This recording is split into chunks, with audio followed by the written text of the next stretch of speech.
Senhoras e senhores, é um prazer revê-los e tentar ensinar alguma coisa para vocês. A gente vai começar a ver e estudar o reino Monera, tá? Que é o primeiro reino propriamente dito que a gente vai ver. Na teoria, o reino Monera é o reino mais simples, tá? Mas porque tem as características a princípio mais simples, mas é um reino bastante importante, interfere diretamente nas nossas vidas, tá? Não somente porque quando a gente fala em Monera, a gente fala em bactérias, a gente pensa em doenças, né? Mas porque eles têm muito mais importância do que simplesmente alguns deles nos causarem doenças, tá? Então, o que o reino Monera, ou como o reino Monera se subdivide? Existem as arqueobactérias, essa é a primeira subdivisão que existe nele, e as eubactérias. Tá? As arqueobactérias foram descobertas bem recentemente e que têm como característica viver em ambientes extremos. Tá? Porque, justamente por viver em ambientes extremos, né, muito quente, muito ácido, sem oxigênio, coisas do tipo, as pessoas nem procuravam seres vivos nesses ambientes. E foram descobertas que alguns tipos, né, de indivíduos chamados de arqueobactérias, que se enquadram dentro do reino Monera, vivem nesses ambientes. Elas têm um metabolismo peculiar, né? Todo o processo metabólico dela é diferente das eubactérias. Em latim é verdade, então são chamadas eubactérias, são as verdadeiras bactérias, digamos assim, que são aquelas comuns, né? As bactérias, que são heterótrofas, um grupo bastante conhecido, e as cianobactérias, que são autotróficas, consequentemente fazem fotossíntese. Né? Por que dividiram esses dois grupos? Porque eles são diferentes, estruturalmente e metabolicamente falando. Em geral, quais são as características do reino Monera? Tá? A principal característica, e a gente já discutiu isso em aula, que vocês precisam lembrar, é que é o único grupo procarionte. O que significa procarionte? Que não tem a característica. Pro significa antes, né? Nessa situação aqui, carionte vem da carioteca, que é a membrana que envolve o núcleo. Né? Você sabe que vocês são eucariontes, vocês têm uma membrana envolvendo, né, delimitando o núcleo e um conjunto de organelas também na célula. Que a gente sabe que esse conjunto de organelas e essa membrana que envolve, diferencia o núcleo, as bactérias, ou seja, o reino Monera não possui. Por isso eles são procariontes. Né? A gente viu que a gente subdividiu lá, vocês fizeram uma tabela possivelmente, 5 reinos: Monera, protoctista, fungo, animal e vegetal. O único procarionte, bactérias. Ou seja, se eu não estiver enxergando o núcleo, eu sei que aquele indivíduo é um procarionte, eu sei então que ele é e faz parte do reino Monera. Se eu estiver enxergando o núcleo no microscópio, ou analisando alguma coisa assim, ou ele pode ser protoctista, fungo, vegetal ou animal. Tá? Então, o grupo mais fácil de reconhecer são os procariontes. Se vocês não sabem ainda o que são procariontes, vocês têm problemas que vocês estão no último ano do ensino médio. Né? Vocês precisam saber. Como são células, na teoria, bastante simples, são unicelulares. Né? Alguns podem viver em colônias, podem se agrupar, a gente vai ver depois ali. Né? Eles se juntam em grupos bem grandes, às vezes, né? Com milhões de bactérias. Importante aqui, ó, quando a gente fala em Monera, a gente fala em seres vivos simples, né? E foram os primeiros seres vivos a surgir na Terra. Tá? E, por mais simples que sejam, são os seres vivos que mais sucesso tiveram evolutivamente, porque eles foram os primeiros a surgir e ainda continuam aí. Né? Nós humanos que achamos que somos o ápice da evolução, a gente não surgiu faz tanto tempo, né, em relação à vida na Terra, e a gente não vai permanecer muito tempo. Depois que a gente conseguir exterminar o nosso próprio ambiente, exterminar a nossa própria espécie, a espécie humana, quem com certeza vai continuar aí são as bactérias. Então, evolutivamente, as bactérias têm bastante sucesso. Tá? Então, a gente é muito simples, não sei o quê, mas são indivíduos com muito sucesso. Poucos causam doenças, aqui é interessante, porque a gente fala em bactérias, a gente pensa em doenças, né? São uma desgraça para a humanidade, já dizimaram, né? Peste negra, que vocês já ouviram falar. Ela dizimou boa parte da população mundial. E né, causou vários problemas. Até esses dias estava aparecendo um vídeo, o pessoal com medo da peste negra de novo. Mas hoje em dia tem antibióticos, tem medicamentos, então, né, a princípio não teria grandes problemas. Na época da peste negra, lá na Idade Média, não tinha medicamento nenhum, não tinha antibiótico, eles nem sabiam como a peste negra era transmitida, né? Então, se ela voltasse, a princípio, né, que eu duvido, ela não causaria tantos problemas, que a gente sabe o que ela é, sabe como ela é transmitida, né, e assim por diante. Mas o que eu quero frisar aqui, ó, poucas causam doenças. Se a gente tivesse que escolher, ou viver, se a gente tivesse que escolher viver no mundo com ou sem bactérias, qualquer pessoa minimamente inteligente escolheria viver no mundo com bactérias, que elas causam muito mais benefícios do que malefícios para nós. A gente vai discutir isso, inclusive, depois, tá? Elas têm um alto potencial de reprodução, tá? Algumas delas podem se duplicar de 20 em 20 minutos, né? O que é bastante rápido, até menos em algumas situações. Então elas conseguem se proliferar muito rápido, né? O que garante ainda o sucesso delas, né? O sucesso evolutivo, essa alta capacidade reprodutiva. Aqui eu tenho algumas imagens de bactérias coloridas artificialmente, né? Algumas são montagens possivelmente, né? Para ilustrar, né? Aqui eu tenho uma imagem de cianobactérias, né? Que são bactérias aquáticas e que fazem fotossíntese, por isso são autotróficas. Aqui eu tenho a estrutura básica de uma bactéria. Claro, toda bactéria é igualzinha, essa aqui não. Essa bactéria que eu tenho aqui, ela tem todas as estruturas que ela poderia ter. Mas algumas não são tão... não tem todas essas, né? Vai depender da bactéria, né? Então, quais são as estruturas que as bactérias podem ter, né? Repetindo, não significa que todas vão ter essa estrutura. Elas podem ter flagelos ou fímbrias, que são esses, né? Os flagelos são esses rabinhos, digamos assim, que elas utilizam para locomoção ou para fixação, né? Elas têm as fímbrias, que são esses pelinhos em voltas que podem também ser utilizados para fixação ou locomoção. Elas podem ter uma cápsula ainda protetora em volta delas, tá? A membrana plasmática, como eles são um ser vivo, todo ser vivo possui célula e ela possui uma membrana plasmática em volta dela, delimitando, né, controlando a saída e as entradas de substâncias. O citoplasma ou o citossol, que seria a parte gelatinosa que fica aqui no meio, que fica as poucas organelas que elas possuem. O DNA e o DNA e o nucleóide. O DNA seria essa fita aqui, ó. Como ela é uma célula procarionte, ela não tem uma membrana envolvendo. Ela se organiza, né, nessa região, ela fica ali sem essa proteção da carateca, e essa região a gente chama de nucleóide, tá? Aqui tem uma estrutura que é importantíssima, que são os plasmídeos, que são pedacinhos de DNA. Tá? Inclusive, é interessante vocês depois escreverem o que cada uma dessas estruturas faz. Tá? Esse plasmídio, que são pedacinhos de DNA, são DNAs extras que elas vão incorporando com informações que são pertinentes a ela, que são importantes para a sobrevivência dela. Deixa ela mais resistente, né? Deixa ela mais forte, com maior capacidade de alimentação e assim por diante. E esses plasmídeos, então, acabam se tornando uma forma de resistência, né, que elas possuem, para inclusive passar a informação de uma célula para outra, para a bactéria ficar mais forte ainda. E os ribossomos, por sua vez, né, são esses pontinhos, né, que ela tem em toda a célula, são as estruturas que vão produzir proteínas. Tá? Percebe que em comparação com uma célula eucarionte, faltam muitas organelas aqui, né? Ela é uma célula bastante simples, né? O que vocês precisam lembrar aqui?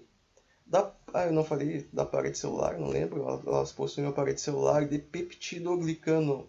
Por que é importante frisar que é de peptidoglicano? Que os vegetais têm uma parede celular, só que é de celulose, e os fungos também têm uma parede celular de quitina, né? Então, sabendo de qual é a constituição da parede celular, consigo saber se é fungo, bactéria ou planta. Se é de peptidoglicano, é bactéria. Se é de celulose, é de planta. Se é de quitina, é de fungo. Os três grupos têm parede celular. Tá?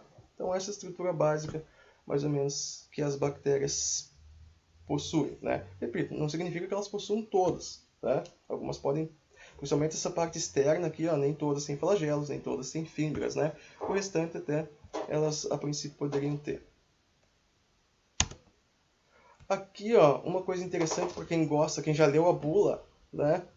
A parede celular da bactéria, né, ela vai conferir uma proteção mas ela também vai diferenciar o tipo de antibiótico que vocês tomam. Se vocês lerem lá a bula de algum antibiótico, vai estar escrito, ataca grande número de bactérias, ou bactérias gram-positivas, ou gram-negativas, ou tanto gram-negativas e gram-positivas, né? Então, saber se ela é gram-positiva ou gram-negativa é importante para saber que tipo de antibiótico vai atuar, né, e vai conseguir matar essa bactéria. E antes do antibiótico, as pessoas morriam muito facilmente de bactérias. O antibiótico salva muitas vidas hoje em dia. A gente vai discutir isso depois, tá? Aqui percebam que a gram-negativa é como se tivesse uma camada extra. Aqui, ó, tem uma membrana externa, tem peptídeo glicano e tem uma membrana, a membrana plasmática aqui, ó. Tá? A gram positiva, aqui, ó, ela vai ter o peptídeo glicano, só que ela não vai ter uma membrana externa. Tá? Isso vai diferenciar como o antibiótico vai atuar, como se tivesse ou não tivesse uma proteção extra ali. Como eles sabem disso, eles colocam um corante, né? E dependendo se a coloração das colônias de bactérias for roxa, eles sabem que é gram-positivo. Se elas forem vermelhas, ficarem vermelhas aquele corante, sabe que são gram-negativos. Isso é feito rapidamente com uma colônia ali, e eles conseguem verificar que tipo de antibiótico, né, vão dar. Isso foi um grande advento, né, no desenvolvimento dos antibióticos, e para saber que tipo de antibiótico seria dado em determinadas situações lá, gram-positivos e gram-negativos, tá? Por exemplo, ali, ó, as bactérias gram-positivas são sensíveis à penicilina, né? As gram-negativas não. Aqui a penicilina, né, foi o primeiro antibiótico. O que é interessante aqui? Antes as pessoas morriam de pneumonia, morriam de várias doenças bacterianas que hoje não se morrem, né? Tinha uma doença, tinha pneumonia, tinha tuberculose, tá? Tchau e benção, vai morrer, não tinha o que fazer. Tá? A gente vai ter uma aula só sobre doenças depois. E isso era um grande problema, né? Matava muita gente. Com a descoberta da penicilina, que foi atribuída ao senhor Alexander Fleming, né, um bacteriologista escocês, isso em 1928, tá? Depois de um tempo, começou a se produzir antibióticos em grande escala e as pessoas não começaram a morrer de doenças que hoje a gente acha que são simples, né? Antigamente cortou o braço, infeccionou, arranca o braço, não tinha o que fazer. A maioria desses arranhões que vocês têm aí poderiam ter matado, que vocês já tiveram, né, poderiam ter matado. Infecções, né, poderiam ter matado vocês, mas não, vocês não morreram porque tomaram antibióticos, tá? Qual é a ação do antibiótico em si? Ele inibe ou dificulta a duplicação do DNA, inibe o funcionamento celular, causa danos na membrana plasmática, pode inibir a síntese ou seja a produção de proteínas, inibe a formação da parede celular. Cada antibiótico vai atuar. Perceba que o antibiótico, o nome antibiótico se dá para remédios, né? Até não seria bem certo, mas antibiótico em geral a gente diz que vão matar bactérias. Por que é importante citar aqui, ó? Antibióticos matam bactérias. Porque não adianta, e vem acontecendo, as pessoas tomam antibiótico para matar vírus, por exemplo. Estou com gripe, vou tomar um antibiótico. Tá? Estou com outra doença viral, vou tomar um antibiótico. Agora as pessoas estão tomando antibiótico quando estão em sintomas de Covid. Tá? Mas o antibiótico ele atua na célula, destruindo ou impedindo alguma coisa que acontece na célula. Vírus tem célula? Não, vírus são acelulares. Tá? Inclusive tem, né, aquela questão que está sendo discutida, que os médicos dizem que não é para usar, mas tem gente que vê coisa do Facebook que acha que tem que usar, que é usar a cloroquina, que não é um antibiótico, é um medicamento, e a azitromicina, que é um antibiótico. Tá? Esse antibiótico azitromicina, ele vai atuar sobre um vírus, que é o Covid? Não. Eu até andei lendo, né, para ver qual era a lógica do sistema. Alguns dizem que a azitromicina, esse antibiótico, poderia atuar na infecção, na inflamação, alguma coisa assim, mas eu não vi muito sentido nisso, né? E é interessante, né? Alguns dizem que tomar cloroquina e azitromicina são coisas maravilhosas, mas eles te dão, né? Mas tu tem que assinar um documento dizendo, a gente vai te dar cloroquina e azitromicina, mas tu assina aqui dizendo que se der algum problema não é nossa responsabilidade. Que medicamento maravilhoso é esse? Que se tu tomar, tem que assinar um documento dizendo, livrando a cara dos médicos. É meio esquisito, né? Esse remédio milagroso, né? Toma, não, mas assim, que caso aconteça algum problema, né? Vocês já tomaram algum medicamento assim, tá? Mas isso é a título de curiosidade. Vou voltar para os antibióticos, que é o que nos interessa. O antibiótico mata bactéria. Se vocês tiverem vírus, gripe, covid, vão tomar antibiótico? Não, porque antibiótico atua sobre células, não sobre vírus. Vírus não tem célula, tá? Diz a lenda que a descoberta foi acidental do antibiótico em 1928. Diz a lenda, tá? Como eu já disse para vocês, Alexander Fleming, né? Qual a história bonitinha que tem? Diz que ele estava estudando lá as bactérias, né? Que ele não tinha nenhum medicamento contra bactérias, as pessoas morriam, né? E ele esqueceu umas placas de PET, que são esses vidrinhos aqui, abertos, e eles foram contaminados por fungo, um fungo do gênero penicillium. O que ele percebeu? Ó, aqui em rosa, aqui vermelhinho, estão as bactérias. Aqui no meio está o fungo.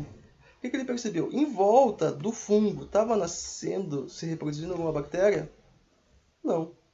Aí percebeu que o fungo deveria produzir alguma substância que mata bactérias, né? Que até então não se sabia.